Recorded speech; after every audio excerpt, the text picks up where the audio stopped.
நேசிக்க தொடங்குவீங்க. கர்த்தர் கொடுத்த ஒன்னால ஒண்ணு நடக்காது. அது என்ன அர்த்தம்? அது உன் முயற்சினால ஒண்ணும் கிடையாது. கர்த்தர் கொடுத்ததுதான். அதுக்கு சந்தோஷப்படணும். நீ உனக்கு கொடுத்த மனைவி, உனக்கு கொடுத்த புருஷன், உனக்கு கொடுத்த பிள்ளைகள், உனக்கு கொடுத்த சொத்து, உனக்கு கொடுத்த பணம், உனக்கு கொடுத்த பலன் கர்த்தர் கொடுத்தார். ஆமா, அது உன் முயற்சினால உண்டாகல எதுவுமே. அது நல்லா புரிஞ்சுக்கணும். இல்லையா? அந்த விசுவாசம் உனக்கு வேணும். அப்பதான் நீ நேசிக்க தொடங்கும். உன் பிள்ளைய, உன் கணவனை, உன் மனைவிய, உன் சொத்தை. அல்லையா?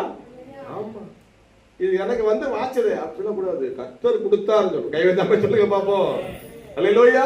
பாருங்க, இதுல மனைவி சொல்றா, இன்னும் உத்தமத்தில் நிற்கிறாயோ, தேவனை தூசித்து சீவனை விட செத்து போயாங்க மனைவி. ஆனா மனைவியை பார்த்து சொல்றாரு, நீ பைத்தியக்காரி பேசுகிறத போல பேசுற. நன்மையை பெற்ற நான் தீமையை பெற வேண்டாம். நன்மை பெறும் போது அல்லேலூயா அல்லேலூயா இயேசுவே இயேசுவே என்ன, தீமை வந்தோட இயேசுவை விட்டுருவியா? இந்த உலகத்துக்கு எதுவும் நிரந்தரம் இல்ல. தீமை வந்தவன இயேசு இல்லைன்னு சொல்லுவியா? மனைவியை திட்டுறா, நீ பைத்தியக்காரன்.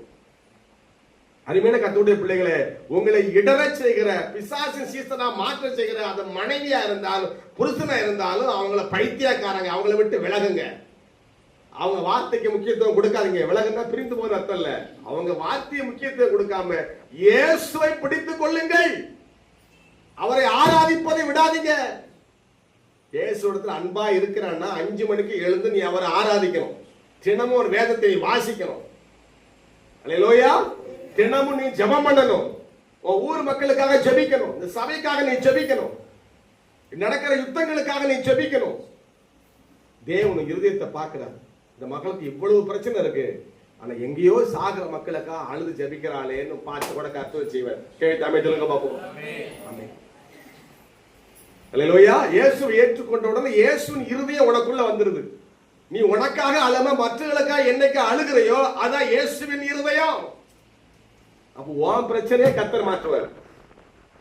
உனக்கு 1008 பிரச்சனை இருக்கும், ஆனா அந்த நிலையிலையும் இயேசுவின் இருதயம் உள்ள வந்துட்டா நீ மற்றவங்களுக்காக அழுவ. உன் பக்கத்து விட்டு பிரச்சனைக்காக நீ அழுது ஜெபம் பண்ணுவ. ஏசப்பா, அந்த அக்காவுக்கு ஒரு வாழ்க்கை அமையட்டும், அந்த அண்ணனுக்கு ஒரு சுகமாகட்டும் ஆண்டவரே, அந்த அண்ணன் நோய் சுகமாகட்டும் ஏசப்பா, அந்த அண்ணன் சாகக்கூடாது ஏசப்பா.